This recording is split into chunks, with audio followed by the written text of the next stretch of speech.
कितना देती है? It was a very prominent question for many years, and of course it deserves to be. Fuel prices are getting expensive day by day, and there seems to be no light at the end of the tunnel. But the consumer buying behavior has rapidly evolved over time, and people are now prioritizing things like features, tech, and more importantly, safety. The last 2 years saw a lot of action in the Indian automotive industry, but the country's largest manufacturer, Maruti Suzuki, was on a long sabbatical. They have come back stronger with a promising fuel efficiency of 26.68 km per liter in the form of the all-new Celerio. How good is it? This is Zahur Hassan, and welcome back to Shadow Drive.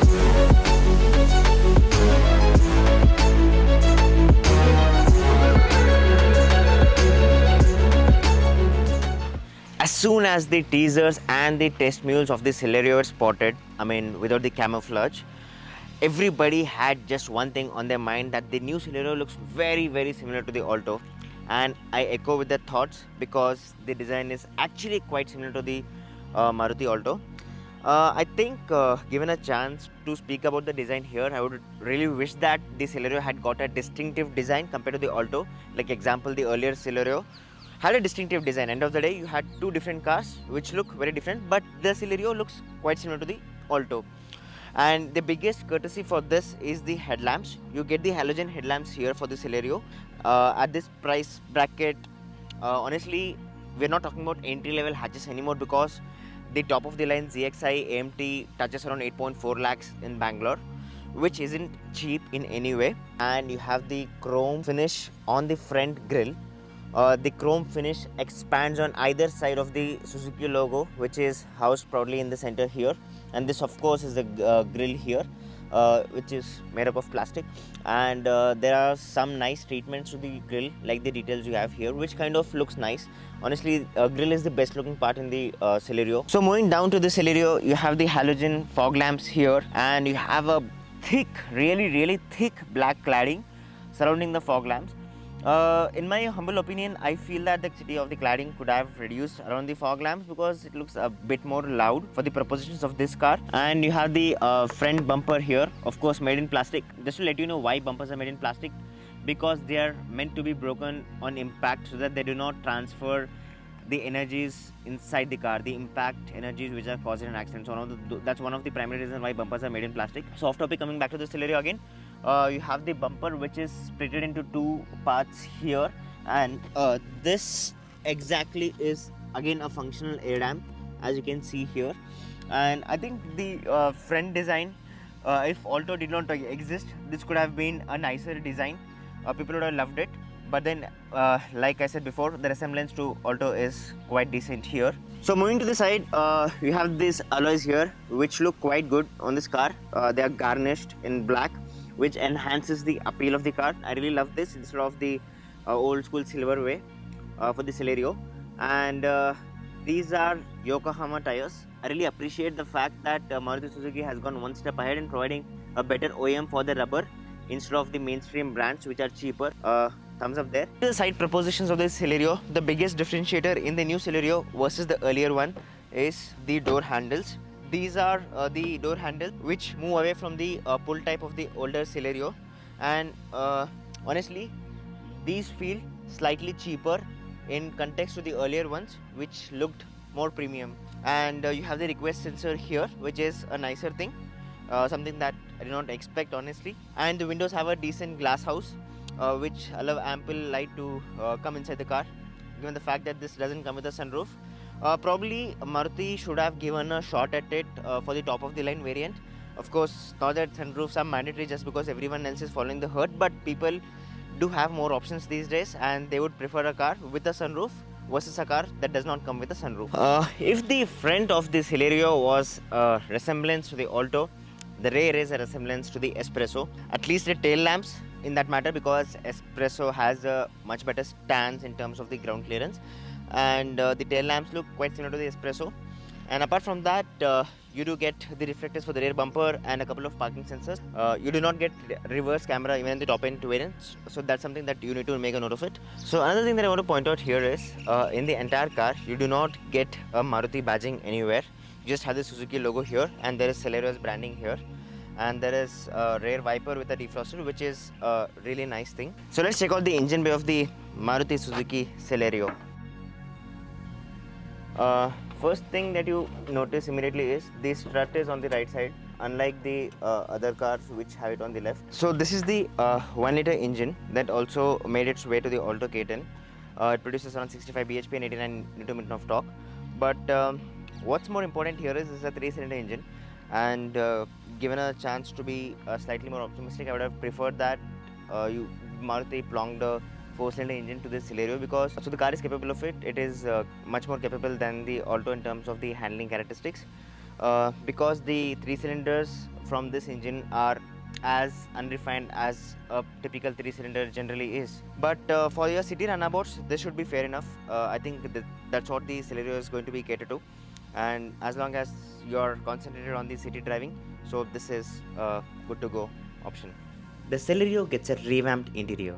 Although the plastics aren't the best of the lot, it's still on par with what the competition has to offer in spite of it being hard. However, the ergonomics in the car tend to have taken a slight backstage, as it's slightly inconvenient to operate the doors and window switches. Taking the center stage is the 7-inch touchscreen infotainment system. The steering feels nice to hold, and it's flooded with control switches, the quality of which is actually on par. The speedometer is big and easy to read, but the tachometer is very difficult to comprehend should the need arise. So, talking about the interior quality of the Celerio, trust me on this, the interior quality is really on par with what the segment has to offer at this price bracket. I would go a step further and tell you that it's still better than some of the Japanese brands like the Nissan for the Magnite. I mean, everything is put across very well here. The switches, of course, we're not expecting the older German quality. I'm talking about the older German because the new cars like the Kushaq have kind of diluted the Skoda's quality. It's not the older Skoda's quality anymore there. Coming back to the Celerio, it's more than satisfactory. The buttons are nice, the stacks feel durable. And again, I'm talking from this perspective, from a entry level hatchback's perspective. You cannot compare this quality to say something like say 14-15 lakh rupee car. And of course, like, it's all hard plastics here. That's expected. The door pads, everything is made out of hard plastics here, and there's really nothing much to complain, because again, when you are talking about hard plastics, it's all right if it's hard plastics, but as long as it's not really cheap, and there is nowhere that this is happening here. The interiors do not look cheap at all in terms of the quality. They are more than satisfactory for this car. Talking about the infotainment system here, the layout seems very similar to the one in S-Cross, which got it probably 2-3 years ago. I think the Celerio, this being a completely new car from the aesthetic and other perspective, this deserved a fresher interface, and this looks quite similar to the older one. You get the average mileage. One thing that I kind of did not like a lot in the S-Cross is it was not the most easy to operate, and that's kind of carried over here. It's a bit confusing if you compare it to say the Hyundai's infotainment systems or something like that. That said, you have some direct options here for your music and controls for your multimedia, and it's a bit difficult to connect your phone to the Bluetooth also, so probably not the most user friendly infotainment, I would say, but the touch response is satisfactory, nothing great to write about, and the resolution could have been better. But if there's something that could be improved in the interior quality of the switches, that is these AC switches.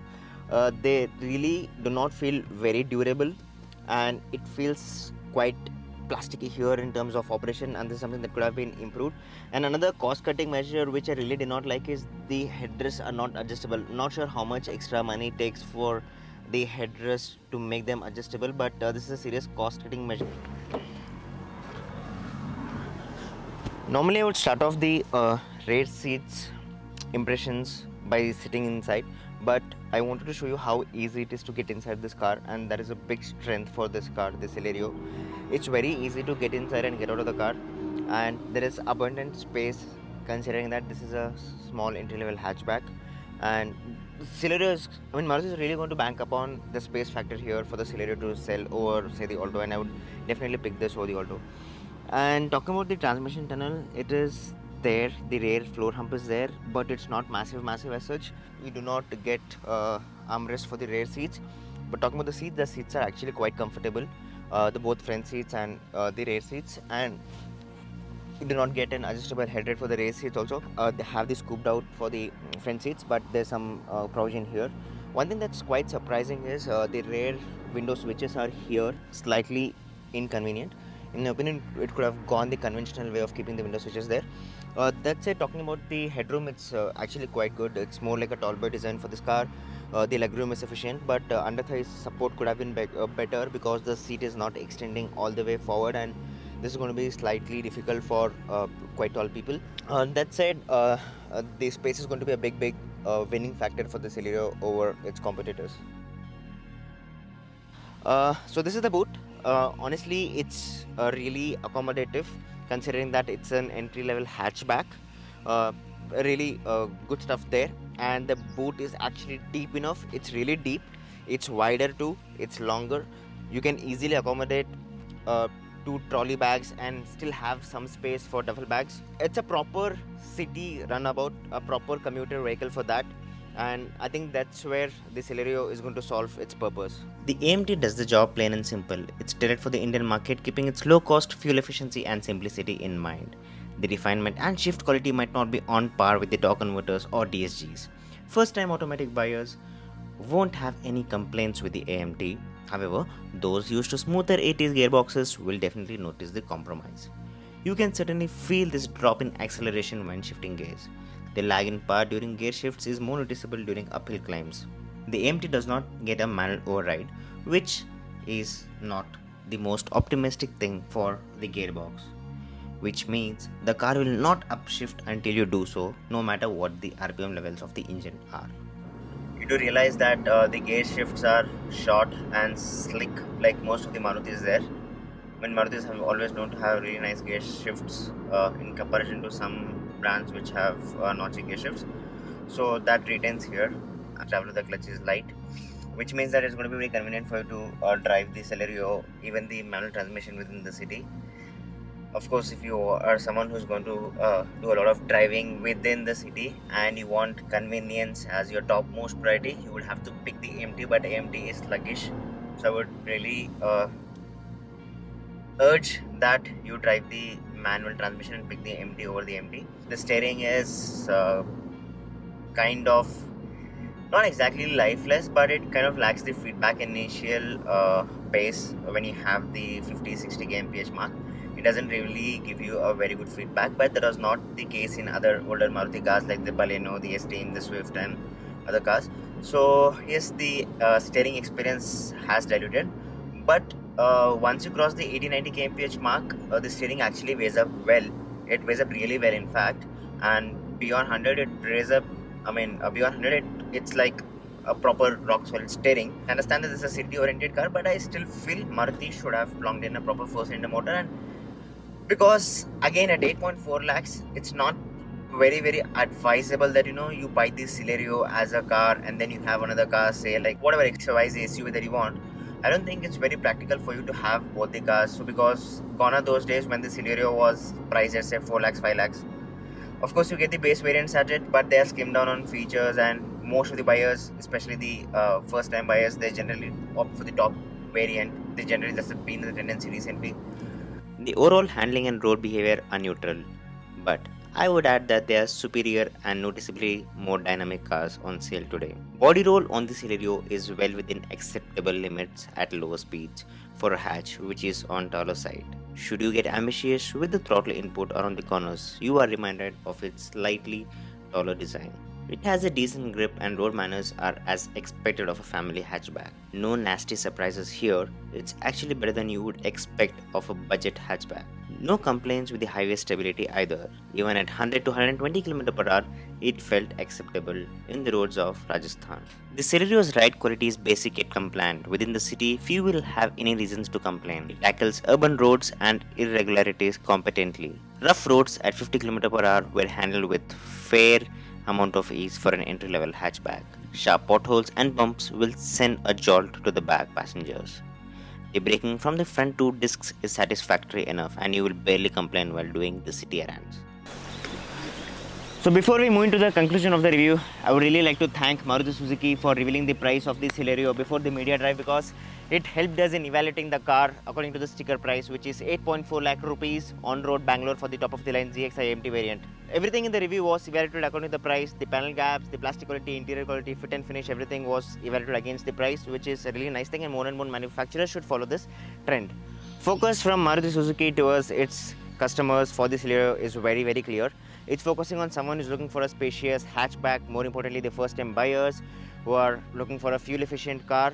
And there's nothing wrong in having a car which gives good mileage, because end of the day that matters a lot. And apart from that, the car is really spacious. It has a decent equipment level, given the fact that you have a really nice and responsive like touchscreen system. The speaker quality is good, the rear seat space is good, the cargo capacity is nicer. A lot of good things in the favor of Celerio. However, I really wish that Maruti had worked on a proper 4-cylinder engine for the Celerio, because it is capable of it, like I said earlier. And I really wish that Maruti could probably focus slightly more on the safety aspect of it, because safer cars for India is need of the hour. And having a safe car is very important these days, when we have highways which are really good, which also means that we need safer cars to handle any kind of unfortunate situation. So that's about it. In the end, Celerio stands as a really nice bundle package for especially the first time buyers looking for a compact car, mostly for city runabouts. Just that the highway manners could have been better. If you guys like the video, don't forget to subscribe to our channel and follow us on Instagram, because that's where most of our automotive content gets updated every single day. Take care and stay safe in these unprecedented times. Goodbye.